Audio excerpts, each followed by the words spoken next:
And thank you all for being here. You know, I'm looking out in the audience, and I'm seeing many of you who really put it together yesterday and did some incredible presentations. Can we give it up for all those people who did presentations yesterday?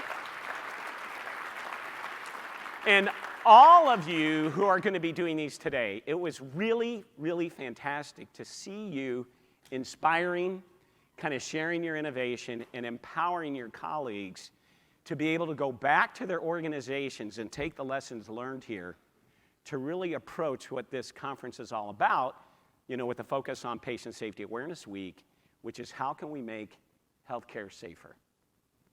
Now, I'm really, really privileged and honored to be able to be the moderator of this panel today. One of our goals is to do what you saw yesterday, which is to connect your hearts with your head, to really, really begin to inspire you. And what's so amazing about this diverse group of panelists that come from very diverse backgrounds and experiences in the world, they epitomize the Ayurvedic value of bold and also the value of passion with purpose. But they have gone beyond being bold and passionate. They've really innovated, they've made change, and they are a catalyst for so much of the great things that are truly happening in healthcare. And it's going to be wonderful to be able to bring them up on this stage, again, with the goal of connecting your heart with your heads. But before I do that, I have a story that I want to share. And it's a really, really important story. It's a story that involves Judy Burrows. Judy Burrows was the mom of Steve Burrows, one of our panelists. And in 2009, she was admitted to the hospital to have a partial hip replacement. And she went in for this relatively straightforward procedure and came out in a coma. And with what happened shortly thereafter, and you'll hear the story from Steve, is his desire, and his wife Margot, who's sitting in the front here, her desire to see both medical and legal justice related to this incredibly tragic outcome. And what Steve ended up doing was producing a movie called Bleed Out. And I'm wondering, show of hands in the audience, how many of you seen the movie Bleed Out? So a lot of hands are up. I will tell you more than 20 million people have seen it. But before I have Steve come up, what I want to do is just play a very, very brief trailer of this movie. And in fact, when you look at I think it was the LA Press Club, Margot, right? That put this quote in there about how unbelievably powerful this movie is. It won one of the awards, I think, from the LA Press Club when it was shown. 2 awards from that. So here's the trailer, and then after you see the trailer, I'm going to have Steve join me on the stage. This is the call that started it all. Mom fell and I think she broke her hip. The ambulance is on the way.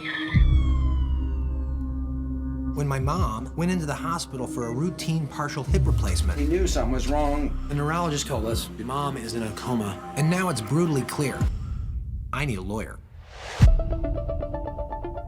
We have not even begun to recognize the country's 3rd leading cause of death, medical care gone wrong. The medical profession needs to be accountable for the errors. These are our costs, $421,000.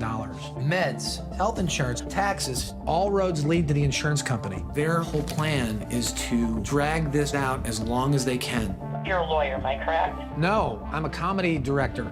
This has taken over our lives. Problems in healthcare continue to be endemic. We're not learning from our mistakes. Something has to change so this doesn't keep happening to people.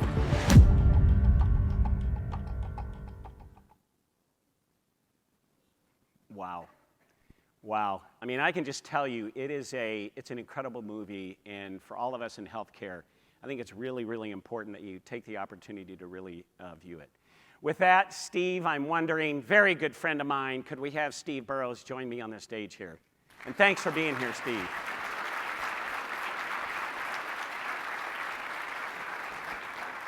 So good to see you, my friend. Thank you so much. Very, very, very good Really to see It's you. a privilege to be here, really. Yeah. It So really can you share a little bit about your story and what over time has really inspired you to become a patient safety activist?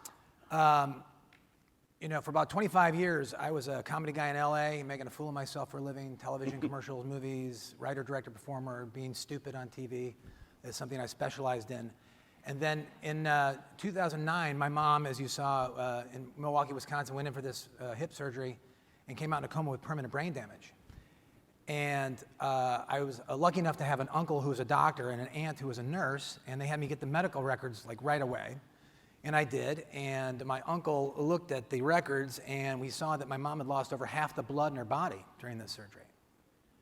And yet the anesthesia records, the handwritten anesthesia records, showed that she had a 120/80 blood pressure for 6 hours, which I'm sure this is a group, apparently, I did not know this, but this is medically impossible in the history of medical science.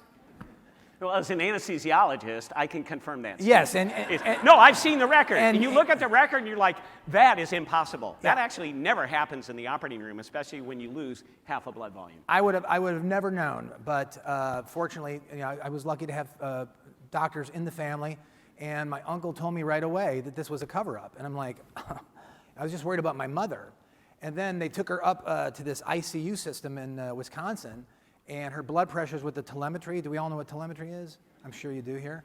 Her blood pressures dropped below 50/30, 30/10, 10 over nothing, and when I wanted to talk to the doctor who was in the ICU that night, I said, I'd like to talk to the doctor. This was after we found she was in a coma.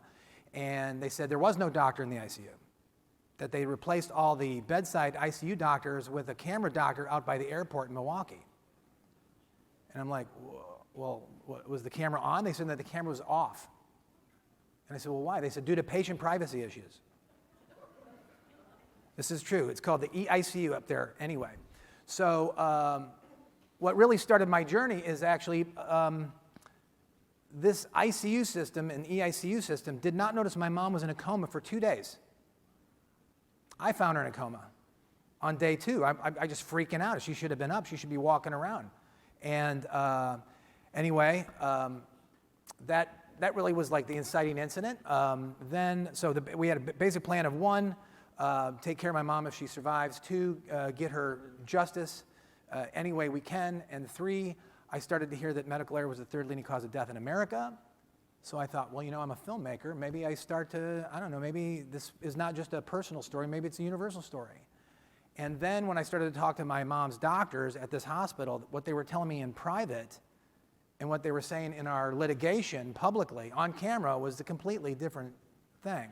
So I ended up getting a little spy pen. I did not do this lightly. But I put a little spy pen in there, and I, with one of the doctors, if you happen to see the film, met with this doctor, my mom's surgeon, who he loved. He was a family friend. And I said, what happened to my mother? He said, he started crying. He broke down, told me everything that happened. And then years later at this deposition and at our trial, he was asked, did you ever tell Steve Burrows what happened to his mother? He said, I never told Steve Burrows anything. So that's when I knew that I had a documentary. And you know, I started years ago trying to figure out who was in charge of my mom's care, but then I think the bigger question I've been trying to find out who's in charge of health care. Yep. And that's why I'm here. Great, thanks, Steve. Yeah. And thanks for making the movie. Now, 2016, when did it come out? It came out in 2019. 2019. Yeah, 5 years. So what was the response of the health system when they had an opportunity to actually view the documentary? They did, yeah. Well, for the first 10 years when we were going through this with my mother, it was radio silence, or I should say the wall of silence, really. Mm-hmm. And then the movie came out, 20 million viewers later, I got a call from the CEO, the new CEO of this organization, and he said, we saw your movie, we want to collaborate with you. We want to show the film to all of our employees, 70,000 employees, and their leadership and everything like that, which sounded great. He wanted to do a full root cause analysis of what happened to my mother so we could find out what happened and share it with everybody in the organization. And restitution, they promised restitution. And they also said they wanted to start, my mom's name was Judy Burrows, they wanted to start a Judy Burrows Foundation. Mm-hmm. And as I learned through patient safety, which I didn't even know was a thing, this is a rare thing. that's happening when we get a chance to talk to, like a guy like me gets to talk to a CEO. And I was ecstatic because I really thought, because he said, his quote was, patient safety on steroids. If you and I collaborate, it's going to be patient safety on steroids. And I never heard from the guy again. Yep. It's been 3 years. Never again. Yeah. Yep, never again. Now, but in addition to that, I remember very early on watching the movie with you. And I was kind of struck by it and gave my comments. But overall, what's been the response of everyone in healthcare, docs, nurses, even people like here that see it? What's been their response that I think surprised you a little? Yeah, I mean, we were very lucky with the press. Like New York Times put us on the map overnight. The public, we've heard, my wife and I have heard from over 100,000 people, patients, families, et cetera, like that, writing us personally.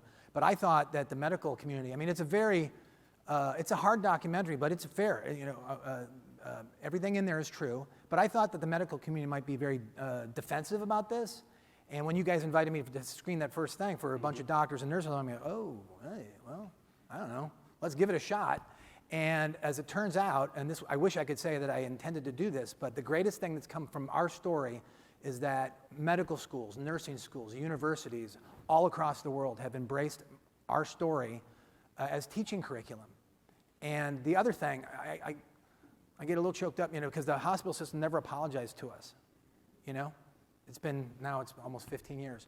But we have received probably either personally or in emails or Facebooks, we have heard from hundreds of thousands of doctors and nurses across the world who apologized to us, which is, we heard it yesterday, an apology from Carole. I'm telling you, it works. It works, and I'm so privileged to be here. Thank you. Great. Thanks so much, Steve. Yeah, take a seat there. Amazing, amazing story. So amazing, so I encourage everybody to pull it up and take a look at it. Next, I'd like to have Rebecca Cady come to the stage. Another really passionate person who I've gotten to know really, really well, who's done some really terrific things in the space of risk management and patient safety.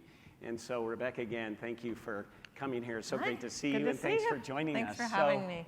Good morning, everybody. Yeah, so can you share a little bit about your journey as a clinician who became a lawyer, like another clinician who became a lawyer, and kind of why you did it and where you find your joy on the safety side? Sure. So as a nurse, working on a high-risk obstetrics unit, I started to see where colleagues were getting involved in what seemed like preventable events. I saw the impact that had on them. And then I saw the impact on them when they had to get involved in the litigation that came afterwards and how completely unsupported they felt. And to be honest, it made me angry. And so I thought, you know what? Those lawyers aren't doing a very good job.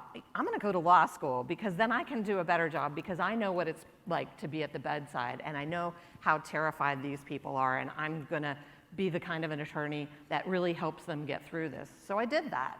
And I worked in an insurance defense firm for a long time and became a partner and was defending cases and doctors and nurses. And I started to get frustrated over time because I started to see, you know, a lot of these things, yeah, we're able to go find experts that are supportive, right? But I really felt like a lot of the cases we were defending were cases that could have been prevented.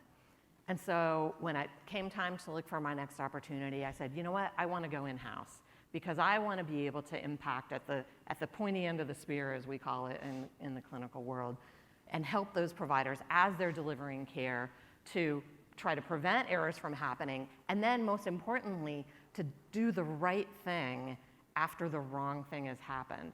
And so that's what I've been doing. I was able to find a place that was actually 16 years ago now, embarking on a high reliability journey to drive down their patient safety event rate to zero in terms of serious harm events. And we made a lot of progress over the last 16 years. So very proud of doing that. And it really has become sort of my life's work. Every day I get energized going in to see what problems can I help solve today that are going to help make it easier for our staff to do their job in a safe and productive way, and how are we going to work together to keep our patients safe. That's awesome, and you've done great work in Washington, D.C., but you've gone beyond that to a very important national leadership position that many of you may know, some may not know. Can you share that work, but also can you kind of look into the minds of many of the frontline people here who fight the good fight every single day? Can you talk a little bit about that? Yeah, so I was honored to have served as the 2023 president of ASHRM, the American Society for Healthcare Risk Management. We have any ASHRM members in the audience? There you go. Hey, people, Yeah. good to see you. So I'm so proud of the work that our members do on a daily basis. And the proudest accomplishment that, it's hard, a year goes by very quickly, but the one thing that I really am proud that we were able to do during my presidency was to really engage and leverage our relationship with the AHA to get in front of CEOs, to get in front of boards. We know that risk management departments are at risk. People's budgets are horrible, right? And it's always the first, I don't know why this always seems to happen to risk, but right, they always come looking for, well, maybe the patient safety people could do risk, because really it's just about IV infiltrates and falls, right? No, it's about a lot more than that, right? And so we're working to get in front of the CEOs, we're working to get in front of the boards, we're working to provide data from the AHA member hospitals that demonstrate that hospitals with senior risk leadership at the table do better from a patient safety and a financial standpoint than hospitals that don't. So that's coming down the line. So ASHRM has your back, and I have to thank RL Datix because you guys have been a great partner to ASHRM. You've sponsored the Patient Safety Award for a long time, and we really at ASHRM appreciate the relationship and the work that you guys have done to really help our members have an easier time at doing their job. So thank you. And thank you so much for what you do. Have you take a seat there and yeah. I just love that story of the clinician who becomes a lawyer and goes on and does the great things like you have done as well. And working with RL Datix, a lot of it is what Barbara talked about, which is really making it, like Chris Hart even said yesterday, easy to do the right thing and hard to do the wrong thing. But with that, I'd now like to invite up another really, really wonderful colleague and friend of mine, Colonel Stephen Coffey. So if you could come up to the stage, Stephen. And as you get up here, I just want to thank you for your service. Thank you and share with them a little bit about how long you've been in the service and doing this sort of work. And what's really exciting, as we talked about yesterday, Stephen and I were in Qatar around the same time. We were. So, but also, the other thing that I just love so much about you is the love and admiration you have for Deuce. Absolutely. And so if you could share a little bit of that and what's inspired you to become a patient safety activist, that would be great. Well, good morning. So I am Stephen Coffey. I am an active duty military officer. I am a founding member of Patients for Patient Safety US, and most importantly, I'm a patient activist. I often say that when your avocation, what you love to do, and your vocation, what you're paid to do, when those two things intersect, you find purpose and you find your happiness, and you find your passion. And I found that with my son, Stephen Coffey II, call him Deuce. He experienced a diagnostic error whereby his metabolic condition, galactosemia, was delayed in diagnosing, and it was misdiagnosed. Ultimately, he had a liver transplant at a very tender age of 8 weeks old. So maybe it was because when I came to the doctor the first time to explain, hey, I see this lump on his leg, maybe I was dismissed because I was wearing comfortable clothes. I didn't look like I do right now. Maybe it was because I was told to take his information and I had to go relay the information to the medical providers at a larger hospital. Maybe it was because I didn't feel that my voice was heard that he had this transplant. There's a little bit of self-guilt there too. But that's a big reason of why I've chosen to get into this space of being a patient activist. Not just an advocate, but an activist who's really involved in trying to change the culture of medicine and make sure that patients are part of that culture. And my belief that patients are at the center of being patient-centered and in that culture. God, thanks for what you do, Stephen. It's amazing. Now, the other thing you've done, and you've really made a difference, and have really saved lives, is in the area of sepsis. And I think you have a little bit of a It's almost funny story now. It probably wasn't at the time for you, related to Deuce and your wife. Yeah, so, you know, if you remember back, there was this movie called Girl Trip, right? And they all went to New Orleans. So my wife's from New Orleans, and she was having her girl trip, and Deuce was only 2 years old. And so she told me before she left, you've got 3 things. Notice it wasn't the loving voice. You got 3 things to do. Number 1, make sure he's fed. Number 2, make sure he's dry. And number 3, make sure he's alive. And I'm like, I'm a colonel. I got this. And I've got this little boy, and the thing that I noticed, I was giving him a bath, and he had this chill. I'm like, well, maybe the water's too cold. And he had a fever. And I didn't really know what to do with that, so I was like, you know, all right, we're gonna go to the hospital just because I'm so used to going to the hospital. And I will never forget this. I go to the hospital, and I sort of say in my head, son, if I push this button and take this parking ticket, 3 things are gonna happen. Number 1, they're gonna charge me for parking. Number 2, they're gonna stick you. And number 3, they're gonna charge me for parking.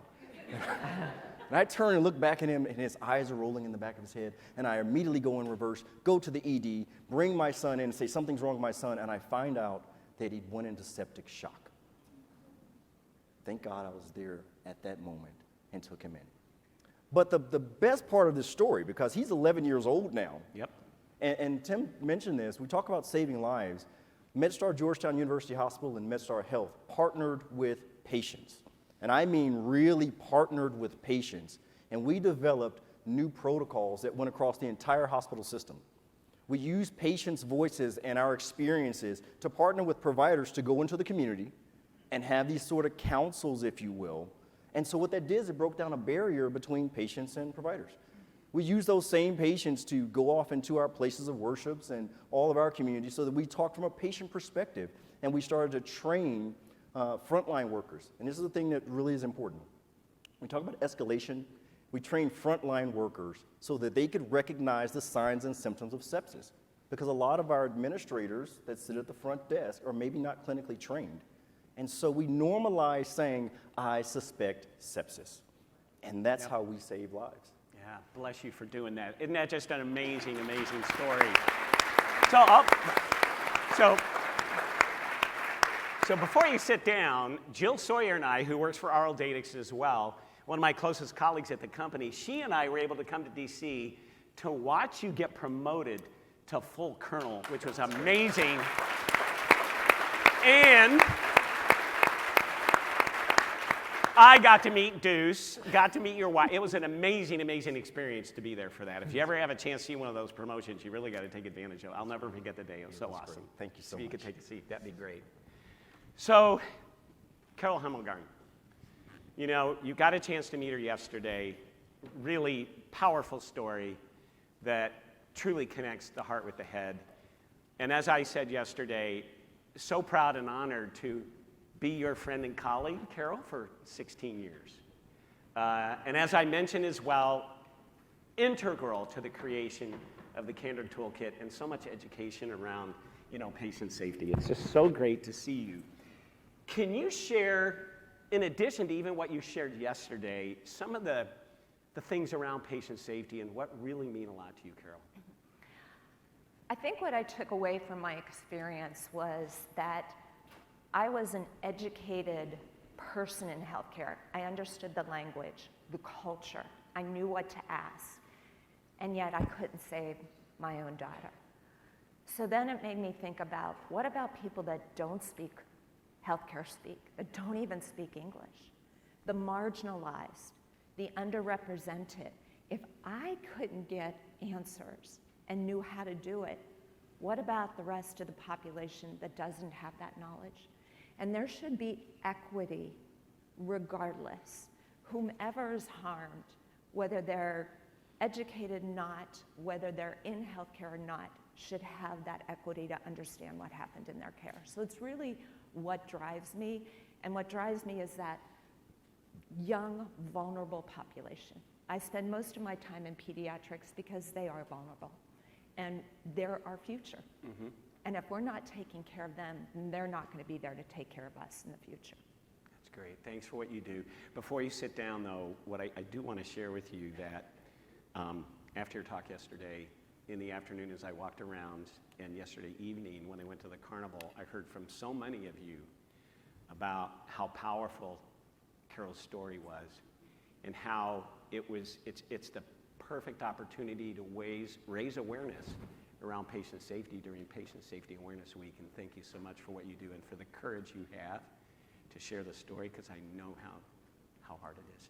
So thank you, Carole, from the bottom of my heart.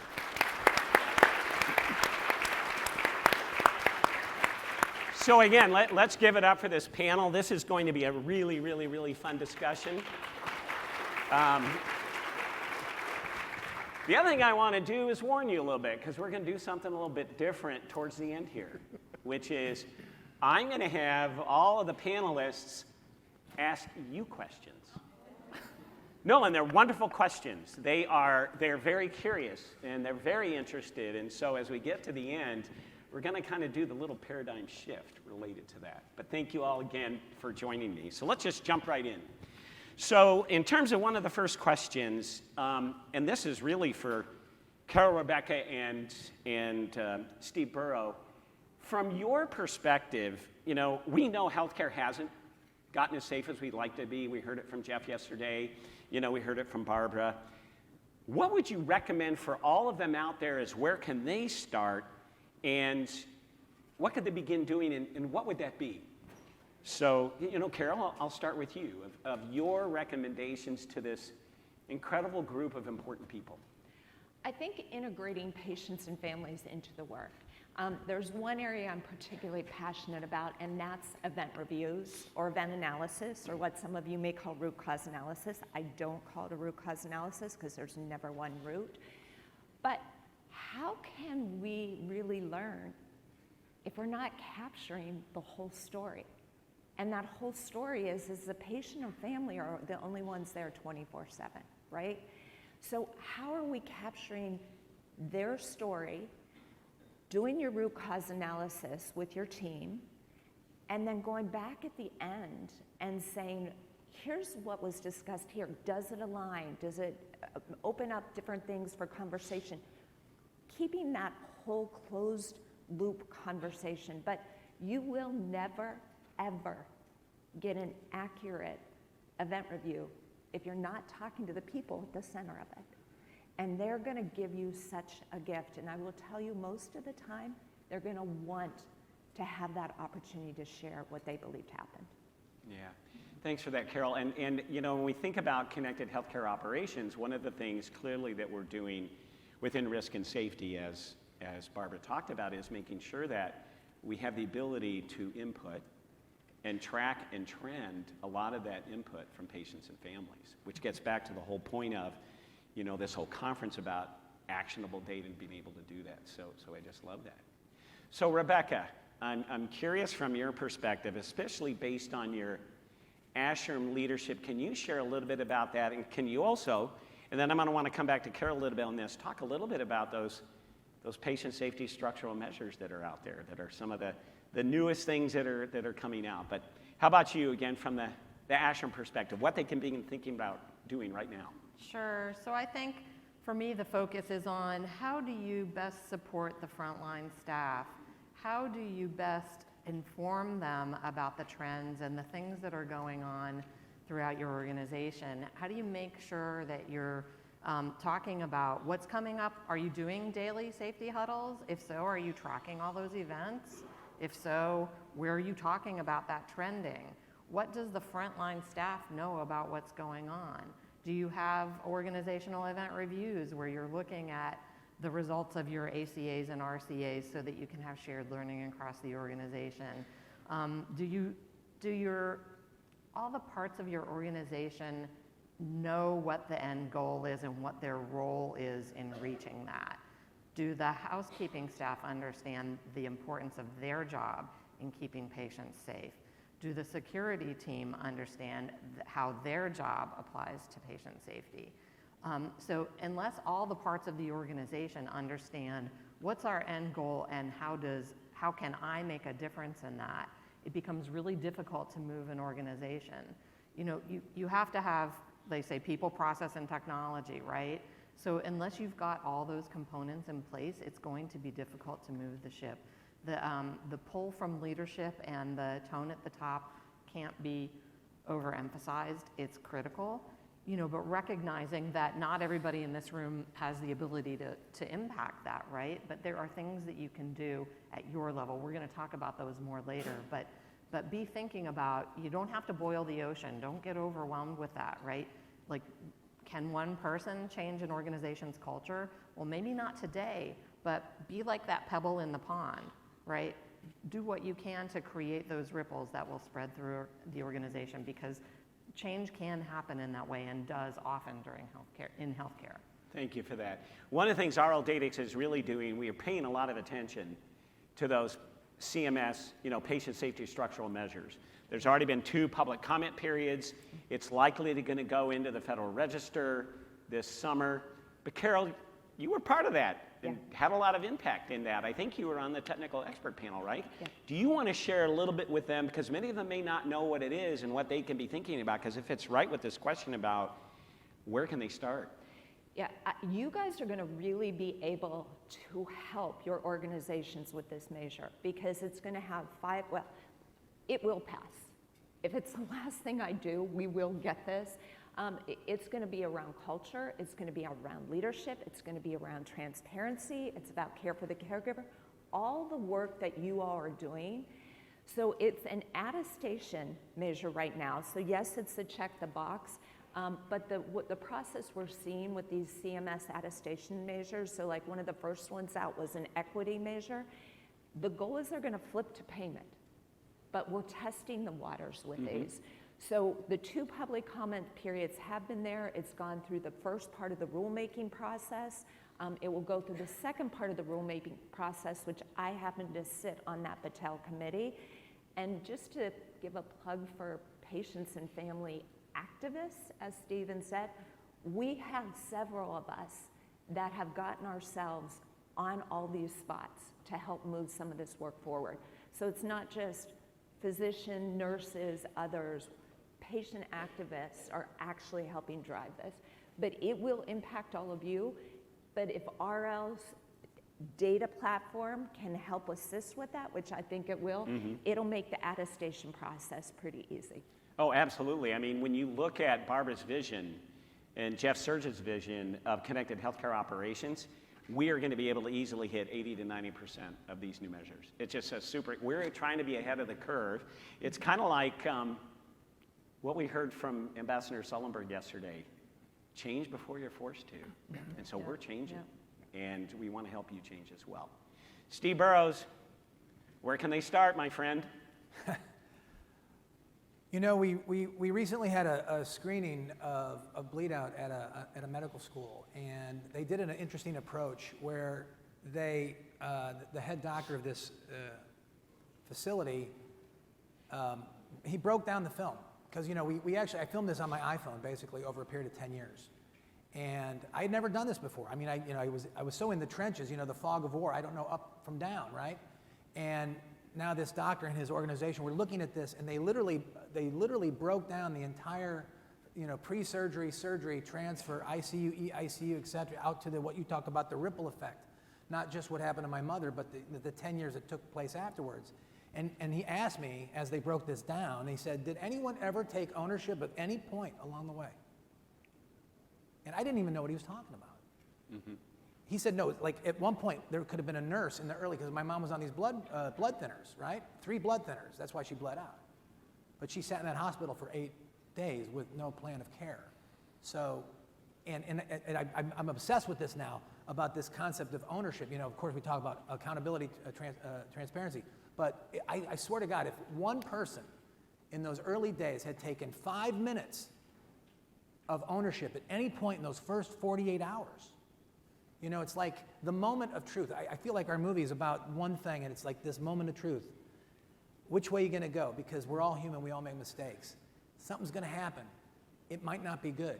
It might never be intentional. But which way are you going to go? Are you going to go to the light, or are you going to go to the dark? And I would say the place to start is, that next medical error. Sully said it yesterday. It's never too late. And he also said something. He said, courage is courageous, right? You know what? Honesty is courageous. And honesty is also contagious. And I mean, we've seen it. Like, if you're in a culture where they are open and honest and they're going to be straight about it, boy, it changes everything. That's awesome. One other suggestion I would make is, now I'm pretty sure Krista McKeel's in the room here. She's a transplant surgeon at UCSD. As you know, Steve, we went to UCSD and we showed the movie, and it was so powerful to do what you said, which is you could almost stop the movie and say, what would you do now? Yeah. Stop the movie. What would you do now? That is a very practical thing to think about for a lot of the people in the room here. So that's just a plug for the movie again. Thank you. I'm just so... HBO Max. And if you 24/7 streaming. And if you have AT&T, you can probably watch it as part of your package. Yeah, that's true. Yeah. Hulu, all the HBO yeah. platforms, it's beyond my, cable. yeah, it's out there. Yeah. We're so grateful. And Margot's in the front seat, stars in it as well, and she's pretty terrific. So at any rate, software companies like RL Datix, we've been providing risk tools for a very, very, very long period of time. And we wonder ourselves, and this is where it's great to be at meetings like this to learn from you what might be missing, but a question for the panel is, how can industry leaders partner to transfer patient safety outcomes and support shared learnings? And Colonel Coffey, I'd like to start with you on that. You have some pretty interesting insights I'd love you to share with the attendees here. So I think there's a book that I've been reading, and it's being widely circulated around the Department of Defense, called The Kill Chain. Now, I know that the title might seem a little bit alarming because we don't generally talk about killing people and type of things in medicine, but it's called The Kill Chain. And the kill chain itself really has three basic parts. And if you think about the kill chain as a systematic way of trying to attack or solve a problem, it makes a lot more sense, and you can actually apply it to medicine. So the three parts of the kill chain is that you have to first understand what's going on. Secondly, you have to make decisions about what you want to do. And then thirdly, you have to make a course of action. So when you put that on top of medicine, we have to say, well, what's going on? We know that there are disparities in care. We know that there's a tough time getting data. We understand that there's a lack of patient interaction and patient engagement and patient-centered data. So we know the problem that's going on. And then we start to think about, well, what are we going to do about it? And you start to see, I'm up in the DC area, so policy and legislation abounds. And you start to hear these rumblings now of, hey, why don't we have a National Patient Safety Board similar to the NTSB? And there are bills that are in Congress right now being debated. Can we get this across the line? And I believe that we certainly will. We have companies that start to pull in this idea of saying we need to include patients and use them as another data point, as a data node. And RL Datix is doing that, to use them as a part of the solution to solve the problems. And so I think that as you start to think about what do, I will tell you that, like in the military, we build our military and we organize toward a specific problem, toward capabilities, toward platforms. But you have to ask yourself, what does healthcare do when they know the problem, and how are they reorganizing? Are they reorganizing? Ambassador Sullenberger said it best, you change when not changing is scarier than changing. And that's sort of where we are in the place now. But I think the thing that we have to take away from this is really three things. It's training, it's testing, and it's trust. Now, I will tell you from the patient perspective that trust is built through transparency. Trust is built through transparency. In the military, we train to do stuff. We test for performance, and then we hope and pray that through all of our training, through all of our testing, we trust that what we've trained on is going to come into play when it's time to do it. And so I would encourage you guys to just kind of take this mantra that a normal practitioner, you practice and you train until you get it right. But as a professional in the military, I train and I practice until I can't get it wrong. It's a very, very deliberate mindset. And so I think when you talk about how do we do this, how do we change a culture, how do we use data companies, we put patients in that rubric so that we're able to start to train collectively to solve a common problem. That's awesome. Thank you for that, Colonel Coffey. Rebecca, same kind of question related to what we're trying to address right now as it relates to how can we industry leaders, transform patient safety? So I think at the most basic, we need to think about how do we empower our staff to really do, as I referenced earlier, how do we do the right thing after the wrong thing has happened? How do we really destigmatize the notion of things that are unexpected outcomes? We can start to use that language to start, right? Instead of saying medical errors or patient events, you might just start referring to unexpected outcomes, because that's a much more neutral term that doesn't get people like immediately on the defensive, right? And it's also a way to be able to look at all kinds of things. You know, don't ignore your precursors, right? You may have an unexpected outcome that doesn't, or a near miss, right? You might have an unexpected thing that doesn't reach a patient. We still have to be studying that. And you know, the opportunities in those near misses and those precursors are really, really important. Organizations that are doing high reliability work sort of know that and have built that into their systems so that they can catch things that are systemic issues before they result in a high harm event. So these are the kinds of things that I would think about in terms of how do you really wire your organization? Again, high reliability. Like, there's few things more highly reliable than military aviation. And as the wife of a retired naval aviator, I know a little bit more about this than the average bear. So, and to your point, drilling. How do you simulate work? Are you using simulation? And you don't have to spend a lot of money on this. You can do some very low fidelity role-playing things.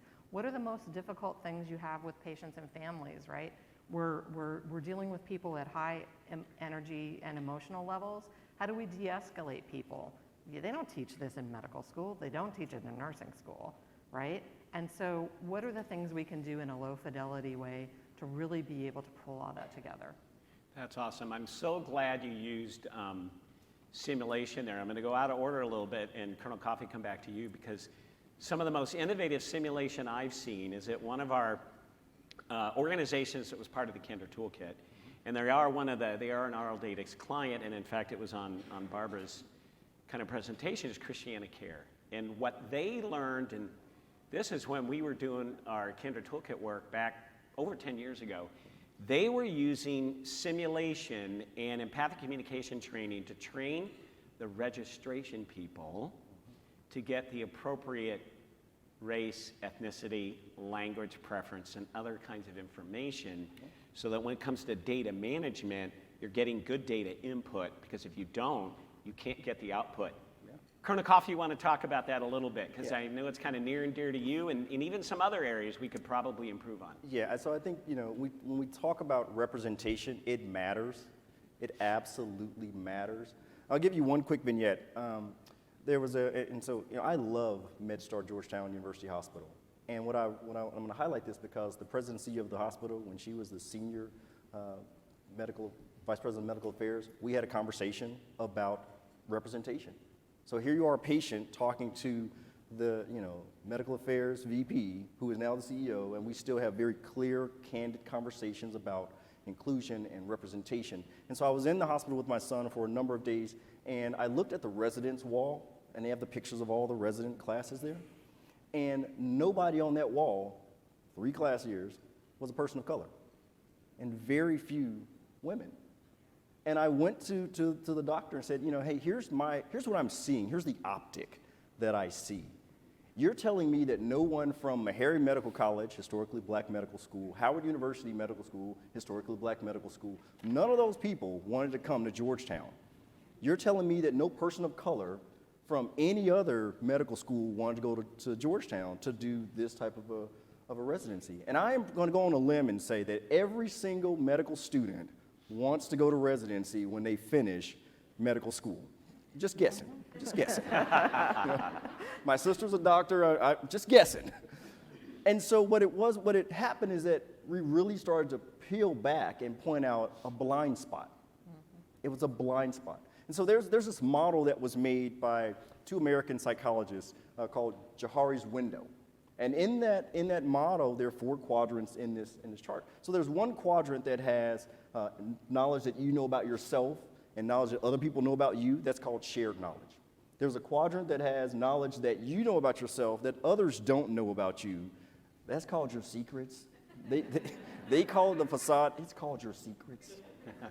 There's another quadrant that has knowledge that you don't know and they don't know about you, and that's just unknown.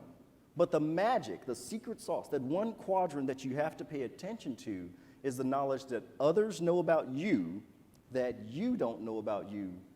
That's called gossip. I mean, maybe that's only in the DOD, but seriously, that's the blind spot. And that's where including patients as that data point, as that node, helps you to identify those blind spots. That's where we start to see the blind spot of not having representation in the workforce, because that's how we start to break down the barriers of bias, because I don't find providers that look like me, so I don't trust. There's a mistrust between minorities in medicine. It goes back before Tuskegee Institute, right? There's this bias, and we start to break those things down when I see representation in my providers. That's awesome. Awesome. Just love that. Love it. Love it, Colonel Coffey, because the other piece, again, that we've been talking about is when you get all the data together, you can really start to see, do you have blind spots? When you start looking at harm events based on things like language preference or the other things you talked about, that's the power, truly, of connected healthcare operations. And I would say if you're not starting to look at that already, you're behind the curve. Yep. Hospitals are doing this. They're Yep. reporting out on their data. They're selecting specific health conditions to look for disparities, and they're reporting on it. And from a litigation perspective, I think we all need to be ready for that possibly Yep. being sort of the next frontier in terms of a med mal kind of claim, that you knew that you were providing disparate, or you didn't even bother to find out if you were providing Right. disparate care, and we're going to make a claim that you gave disparate care in this patient's case. So one more point I'm going to add on there, and it's not just gender and race. Right. We have to expand that aperture to sexual orientation, to our LGBTQ plus community. Yep. We have to start to think about these social determinants of health beyond just what we normally kind of cage it as, because that's going to come back and get us, and you're Yep. right. Yep. That's great. That's right. Carole, I want to come back to you again, and can you share with them again? I know you shared a bunch yesterday, but even going a little bit deeper in how your experience would have been different had you been given the opportunity to discuss your harm experience, not 3 years and 7 months and 28 days later, but much earlier, and even being part of the plans of how to address the process improvements. Think about all the mislearning, right? I wondered how many other children were harmed in just the same way because there wasn't learning. There wasn't that conversation. But what we are learning now is that when these honest and transparent conversations do not happen, there's intergenerational harm. We don't have the ability to go through a normal grieving process.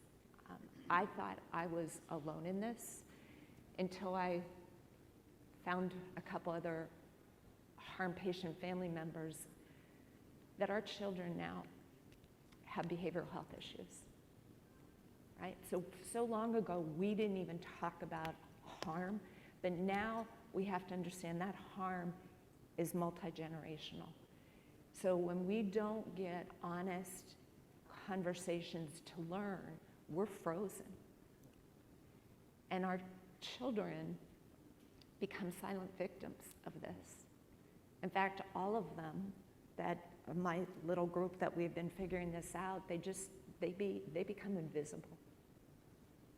They don't want to hurt us. They don't want any more sadness. And they carry a lot of this, to the extent that several of them have tried to commit suicide. This has to stop, because we're perpetuating harm. Well, thank you for, again, Carole, for sharing that. I think that, all of us in the room have the opportunity to, when these harm events happen, do what we can to make sure that, we're really engaging, with the families when this occurred. But Rebecca, I'm wondering, in your really the important position you're in now and as a leader in ASHRM, what do you see as some of the barriers to implementing some of this? Because it's a little complicated, but what are some of the barriers and maybe some of the solutions to what, again, Colonel Coffey talked about and Carole talked about? So I think probably for me, the biggest barrier is challenges in communication, right? As I alluded to earlier, we're not taught in nursing school or medical school necessarily how to have difficult conversations with folks. And, you know, the atmosphere right now is very charged.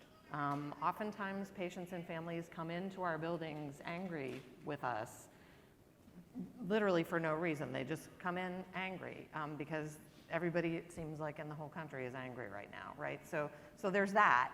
And, you know, having, it's hard to admit when you've made a mistake, and it's frightening. And so as risk and healthcare leaders, our job is to help our staff not be scared, to support them, to have them understand that the organization has their back, and to be clear about what our expectations are in terms of communication, to be available to them. You know, somebody's on call, right? 24/7, 365, and part of what it's important that we let folks know is like, we're here for you, and we don't want you to have those conversations without calling us first. We can give you just-in-time education and advice about how to say something in a way that's gonna be honest, but that's also not gonna like make the problem worse, right? Yeah. That's going to, you don't wanna guess or speculate, you wanna tell what you know. And then you wanna tell like, what are we going to do from here on out? The most important thing is, what are we doing to rescue and save your child or your family member, right? And then the second thing is like, when are we gonna follow up with you? And to your experience, like, you have to have a system in place for making sure that happens, otherwise it's the kiss of death. If you lose credibility at that stage with a family, it's almost impossible to get it back. But at the end of the day, after you've done it for enough times, as long as if you're giving your staff the skills to do that, simulate these discussions. Don't just kind of throw them to the wolves. You can do it in a low fidelity way. You can do it as a one-on-one. You can do it to all the new residents as they're coming in, right? So teaching them the communication skills to have these hard conversations, I think, is really one of the big barriers that we just don't do it, and it's not necessarily a priority for folks, but you can start chipping away at that on a one-on-one basis. You know, you don't have to boil the ocean, but think about how you might start doing that in your organization. Yeah, I love that. That's just great, Barbara. You know, I'm thinking again about, you know, some of the duty that we have at RLDatix and the opportunities we have, you know, to make it easy to do the right thing and harder to do the wrong thing. I think about what Barbara said about AI, and imagine if, you know, through our feedback module, imagine as patient complaints and grievances come back, using AI to identify some of that stuff, Carole, link that back in to some of the other work we do, whether it's within RCA, whether it's peer review, whether it's process improvements. I was so excited about Barbara's talk. There's just huge opportunities, I think, to tap into that. Well, and grievance data can be a really rich source of otherwise undetected events. Yep. Yeah. Right? So if you're not talking to your people who run the grievance program, please go have coffee with them. Please talk to the folks who get your Press Ganey reports. Mm-hmm. That's another great way to detect otherwise unreported events. And it's not, at that point, a gotcha game. It's like, how do we get in there and engage with this family so that we can keep this from getting worse, right? Yeah, absolutely.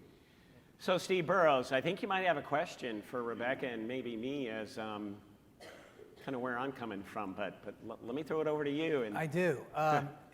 This is a rare moment for me that I have two esteemed people like this, and so far away from my personal experience, because we had this 7-year litigation, and it was basically just I was just trying to find out what happened to my mom.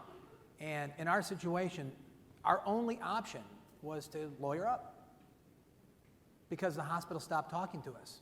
They circled the wagons. It was instantly adversarial, us versus them. And a lot of people, they don't know, they can't afford a lawyer. I mean, there's so many reasons why the legal system, from my perspective, was so not good. But my question to the two of you is, what is the role of the legal system when something goes wrong in healthcare? So Rebecca, I'm going to let you take that one first, Yeah. and then let me have a follow-up to that. Thanks for the softball. I appreciate it. No, honestly, I think the ideal of what the legal system is supposed to do in this instance is to help make people whole, right? It's so far from that ideal that it's not even funny. I mean, watching the movie is a perfect textbook example of how the legal system is not doing anything to make patients safer, for sure. The only beneficiaries of the current medical malpractice tort system are the attorneys, and I say that that applies to both sides, right? And so really the emphasis should be you can do so much good on the front end when something happens, right? You can focus on, best practices. If you've got an event that you think is a serious preventable event, what are you doing in that moment to support the family? Are you giving them Visa cards to pay for their gas coming back and forth to the hospital? If it's a single parent who has an hourly job, are you replacing their salary so that they can be in the hospital with their family member or their child? Are you, are you providing their ability, maybe giving an iPad to the family members at home so that they can communicate back in? Like, what are you doing to support the family through that immediate crisis? Are you offering to pay for them to go see a crisis trauma counselor? Do you have a list of those people on the ready that you can send people to immediately? So it's important to take care of your staff, but you've got to look at what does the family need in that moment, right? And then assuming that the patient ends up going home, what are you doing in terms of case management to make sure that they've got appointments set up to see all the specialists they want? Do you need to send in a home health care nurse to make sure that they're getting their medications on time? Do you need to send somebody out to look at their house to see if modifications need to be made so that they could maybe live in the home while they're trying to recuperate? I think we're learning that really the home is the best place for people. And so what are you doing to really buy into the fact that we need to make folks whole? If you're doing that on the front end, you're not, by the way, asking for a release or anything. You're just doing this because it's the right thing to do. If you do end up in a litigation situation, and let's talk about those statistics, very, very few cases where you have a serious safety event that you've identified, you disclose it to the family, you do things to support them, very few of those actually turn into lawsuits. Exactly. Why? Because they're not going to the lawyer because they can't get answers to the questions from you, right? And if they do, A, you've done the right thing by the patient, and B, you've minimized your damages on the back end, right? It makes it a much, much easier case to settle. So as the lawyer who negotiates all these things, I can go in, if we've got a case where, no kidding, we don't think we did anything wrong, I can say to that family and to their attorney with a very straight face and with lots of conviction that we look at unintended outcomes. If we determine they're preventable, we disclose that and we do all these things. That's not your case. We don't think this was preventable. Here are all the reasons why. So it's very freeing. So if you have lawyers in your organizations who you feel are maybe sort of part of the challenge, happy to talk to them. You can tell them to call me. Mm-hmm. But that is really the best way to handle these. That's a best practice way to handle things.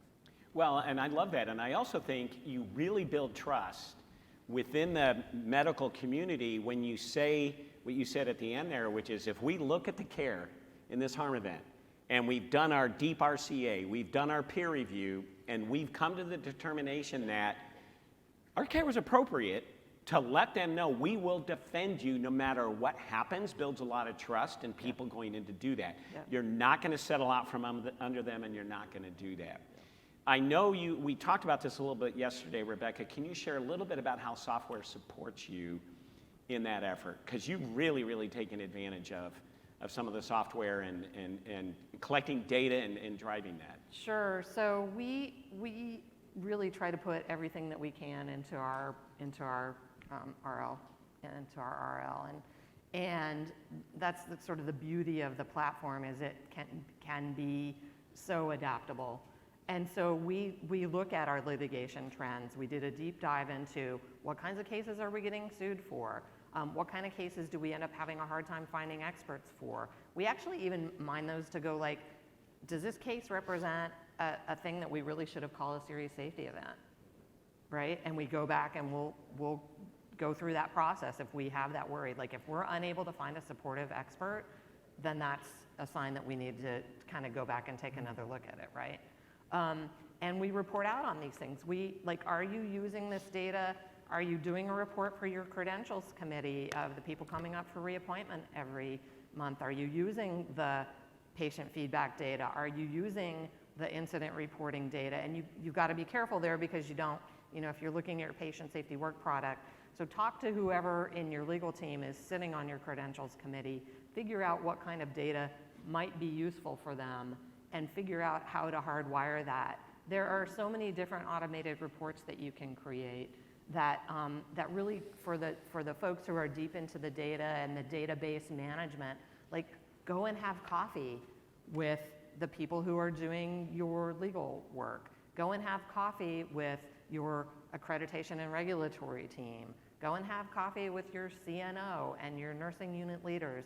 Figure out what things they're worried about. What are the things that they're seeing in their units? And then figure out, like, how do we harness? We've got like a Ferrari in the garage, right? How do we take that thing out and really like open it up and let it rip? Because I think a lot of organizations don't adequately implement platforms that they buy. They buy them and they just kind of, it's like buying the treadmill, right? I'm gonna work out on this every day. And then it's like a very expensive dirty laundry collection device. Don't let your information system turn into that.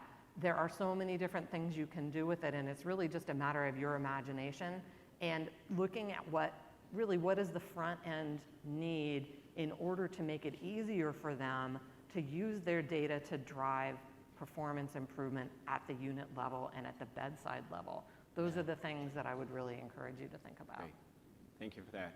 Steve Burrows, you okay with those answers? Oh, yeah. Okay. Does that make I would sense? say good answer. Okay. We love to hear that. A+. And it has the added benefit of being the truth, right? Yeah. Well, I mean, I just wish I would have known someone like you all those years ago because everything you said is nothing that we experienced. Yeah. No, and honestly, I'm so embarrassed and sorry for your experience on all the levels. Like every system that could fail failed you. Yeah. So. Thank you. Yep. Shifting gears a little bit, Carole, over to you. So where do you see some challenges and opportunities related to sort of workforce management? I know there were issues related to Alyssa and her care. Share a little bit about your insights in that from somebody who is at the bedside the whole time. So in academic centers, any of you that sit there, it was a resident who was part of my care team, but it was a full oncology floor, and there was just one resident. The resident was afraid to go up the chain of command to the fellow. That one resident should not have a whole oncology floor of patients, and she couldn't manage it. She could not manage it. So making sure that staffing is so important because when you don't have the staff, you see these kind of spiraling cases. So I cannot speak enough to patient-nurse ratio, the safety of making sure that, residents, young learners can go up the chain of command. I can tell you now they have a full-time hospitalist that is on this floor because things have changed. So, we're learning, but staffing is important. The other young thing with this young woman is she had lost 2 babies on the NICU the month before. Not her fault. She was mentally struggling. And she should have been taken care of by the organization. So that mental struggle is really important too. And how do you make sure you're helping people that are mentally struggling and that they're not there alone? Well, and I think from what we shared, Carole, she doesn't practice medicine anymore, as far as I understand, in terms of She walked out of her residency, but she did come back some years later. Well, that's good to hear. Yeah. And it really drives home the importance of peer support and the other work, related to that, which is why I think from the workforce management perspective, what I'm excited about is going to be able to tap into some of that software when we do RCAs to really do a deep dive as what was the staffing really like at the time some of these events happened. But now comes the part that we're kind of looking forward to. We're going to flip it on the audience. Steve Burrows, you are the, and please, please, please be willing to raise your hand and stand up and engage with this incredible panel who's really put their heart and soul into this. What's the question you have, Steve? We have such limited time, and I've got several, but for me, as being not a data person at all, right? Like, I don't understand most of it. I just want to know that you're on it. And so my question to any of you is, what makes, excuse me, hold on. I got to get this right because I don't want to blow it. What do you do that folks like us need to know? What do patients and families need to know about the work that you're doing? I see some hands. Good morning. I've really enjoyed the conversation and everything that you all are sharing. And I agree with your behaviors, your attitudes, that these behaviors should be hardwired. There were several points you said about cuts to the risk departments. You mentioned how, why would executives ignore and avoid discussions with families? And you mentioned, the concerns about liability. And then, Colonel, you mentioned, having a governmental agency like NTSB for healthcare.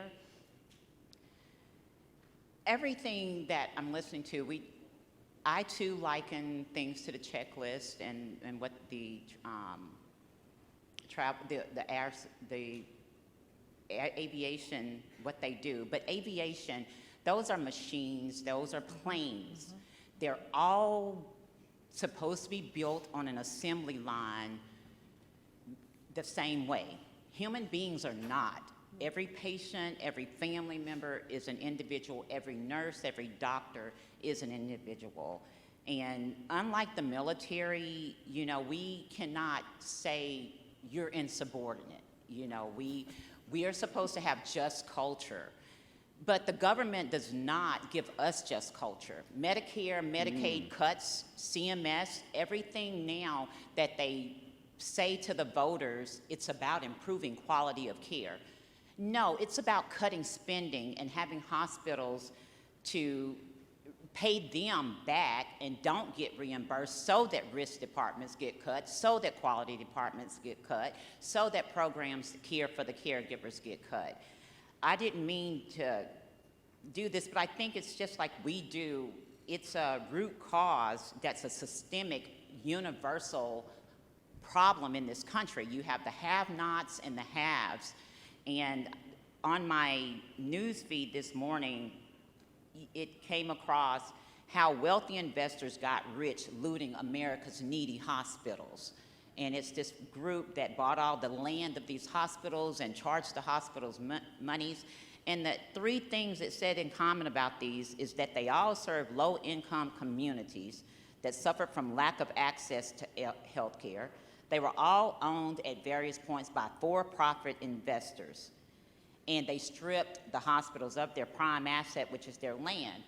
I'm saying all that to say to you that I believe every one of us in this conference are as passionate as you are.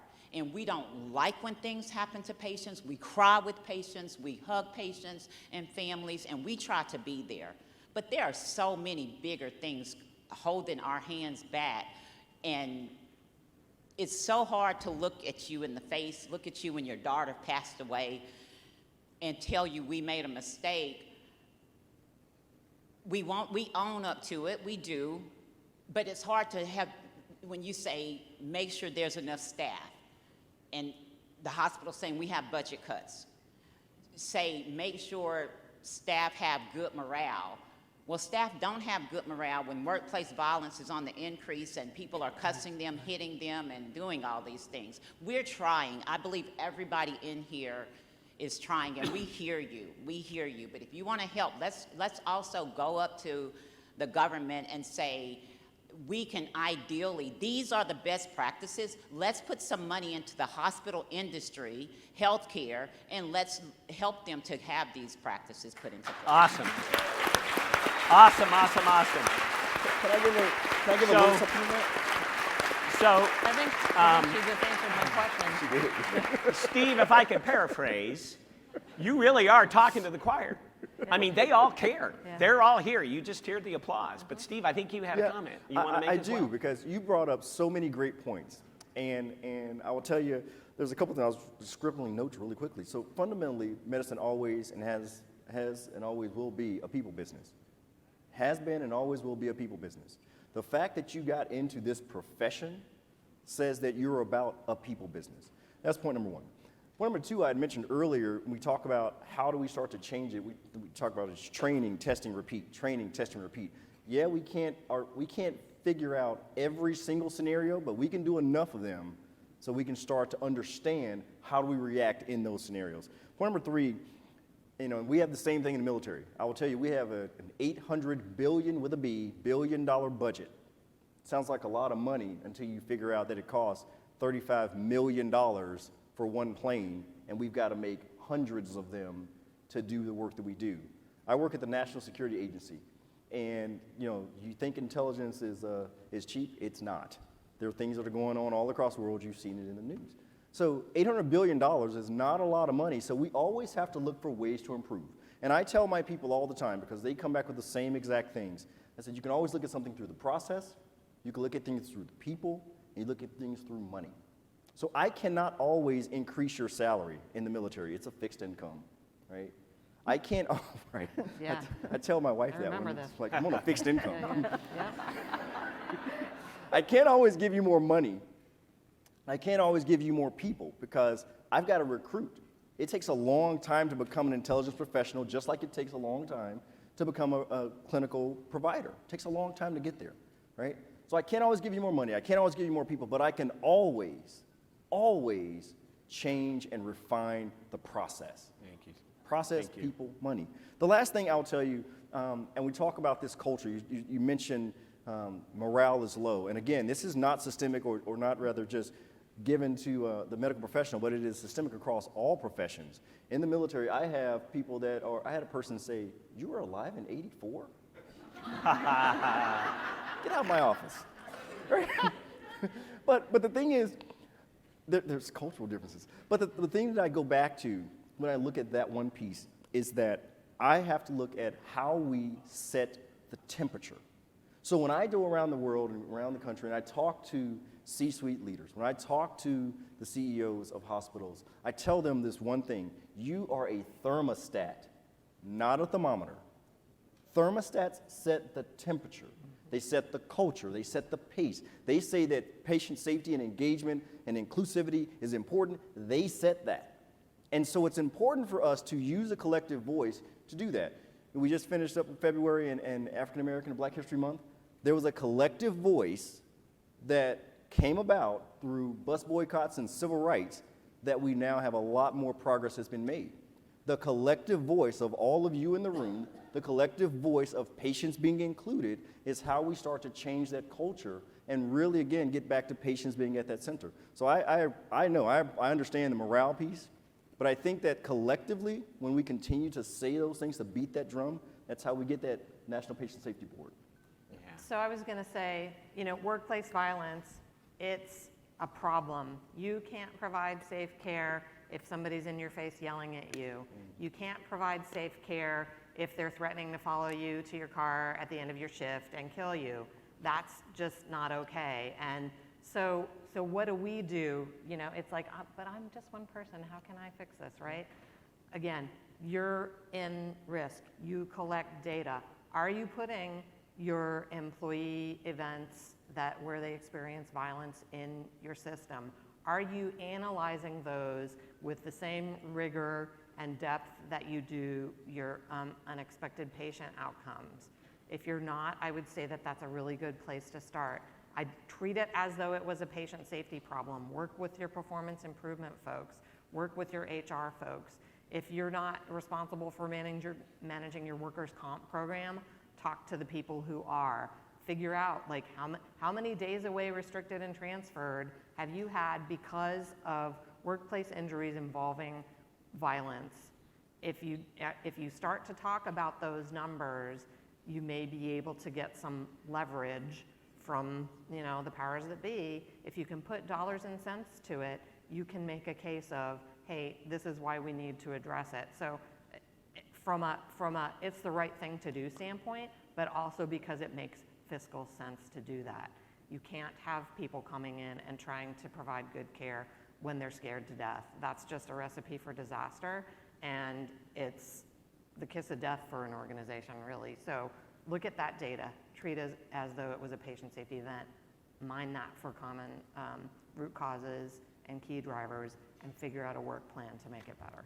Yeah, thanks for that, Rebecca. I mean, one big plug I'll make for the peer support software is, and Allie Tyndall, if she's in here, she was the really product developer for this. The dashboards associated with the peer support software include the category of what is causing the need for peer support. Workplace violence is one of them.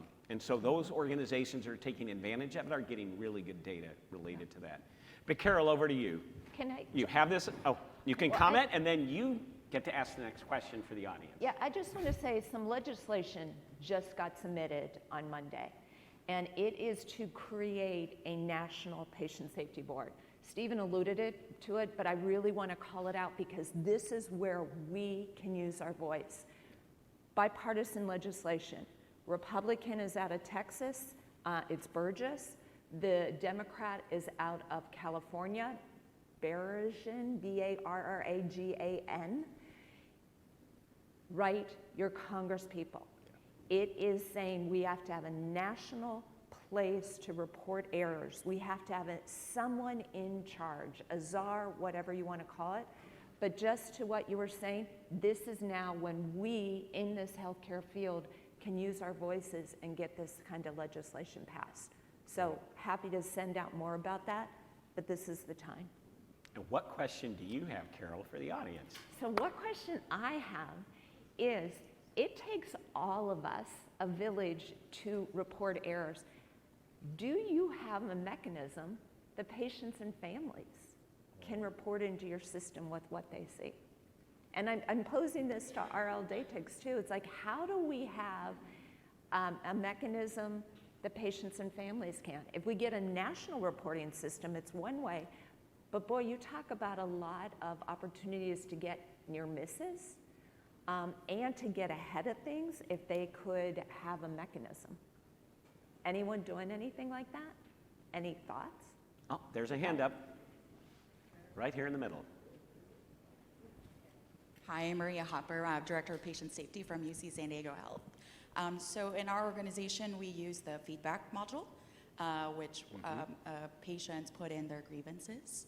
We also have what we call a We Listen hotline that you can contact via phone or email, and that feeds into the feedback module.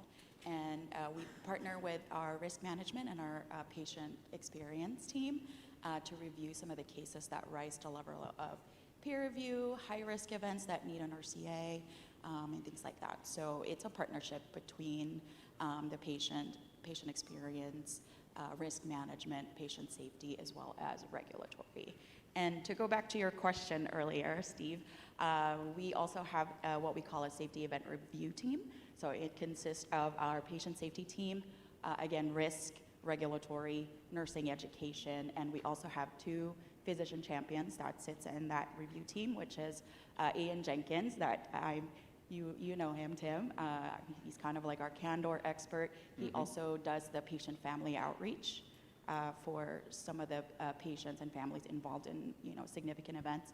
And we also have Dr. Kristen McKeel, who is our ACMO for surgical quality. Excellent. Thanks for what you do. Really appreciate that.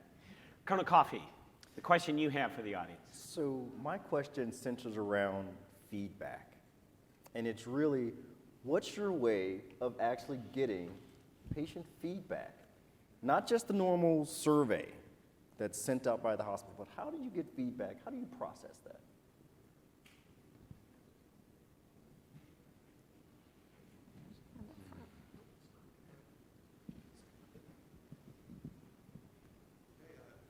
Oh, I don't know. There it is. Good morning. Thank you guys so much for being here. This has been a great experience. My name is Charles Filkins. I'm a risk management and patient safety specialist at a community hospital up in Michigan. Go Blue. So to answer your question, Colonel, I'm also a fellow Air Force veteran, so thank you for your service and for leading our young men and women in the Air Force. So something that we do at our organization is we have clinical leaders, quality and safety representation, ancillary staff. We go to the patient's rooms at least once a day. And for those patients that can communicate with us, we just ask them how their experience is, if there's anything that we can provide for them on the spot. And we gather that data, and a lot of times we do find some of those patient safety issues that we may not hear, without having those conversations with the patients at the bedside.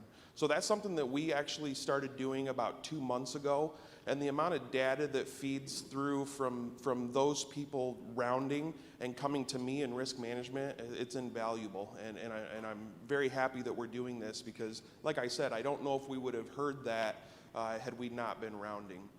And if I can just quickly tell you what I do personally in these patient safety reviews, something that's very important to me is that when we look at a patient safety event, if we conduct a root cause analysis or some type of high priority review, when I start that conversation as the facilitator, I make sure that everyone at the table realizes we're not looking at a patient account number. We're not looking at patient X. We're looking at Mary, or this is Steve. I put a name to that patient. If I have a picture available, when we look at it on our PowerPoint presentation, I'll start with that patient's picture because it's very important for us in healthcare to remember that we are taking care of patients and not MRN numbers. So that's something that we strive for, is to make sure that we bring that humanity piece into it. So. Thank you. Beautifully done. That's awesome. That's awesome. Thank you. Thank you for sharing that. Well, we're about out of time. Steve, I'll start with you. Each of you on the panel get a final word to share with this super engaged, amazing audience. I would just say, first off, thank you for having us here. When the film came out, I actually was hopeless because I thought we were all alone. And then, I told you about the reaction to the film. And then when I have the privilege of being at events like this, I will tell you that you just fill me with hope. And I would just ask, as you continue on in all of your careers, to continue to be brave and be excellent and be humble and be human. And, I'm counting on you. We're all counting on you. No pressure. Thanks, Steve. Rebecca. So I'm going to use I often give folks like grandma advice, right? So what would your grandma tell you leaving this conference? I think the one thing that I would say is when there's a question, do the right thing. Yep. That's it. It's as simple as that. Colonel Coffey. So I think, first of all, thanks for you guys being here for really, really a great panel. I would say as we close to the Olympics, we talk about the Summer Olympics coming up, I would tell you to get 1% better. 1% better. And I'll frame this by saying the British cycling team, British cycling team, had for 110 years never won a Tour de France and only one gold medal up until 2003. They hired a person by the name of Dave Brailsford, who was their director of performance. And his strategy, which is what I want you to think about, is the strategy of aggregation of marginal gains, which means he said we need to do 1% better every day across all aspects of cycling. And what happened is, over the last 10 years, or 10-year span from 2007 to 17, they won 178 world records, 66 Olympic records, and 5 Tour de France's. 1% better every day. Take that back with you with the endeavor to get 1% better. Don't bore the ocean, 1% better. Awesome. Final word, Carole. Hope. Hope. We've got to have hope, and it takes all of us to work together, because at the end of the day, the king and the pawn go in the same box. Thank you. Thank you. Steve, Rebecca, Colonel Coffey, Carole, thank you so much for being here. Can we please give it up for our amazing panel?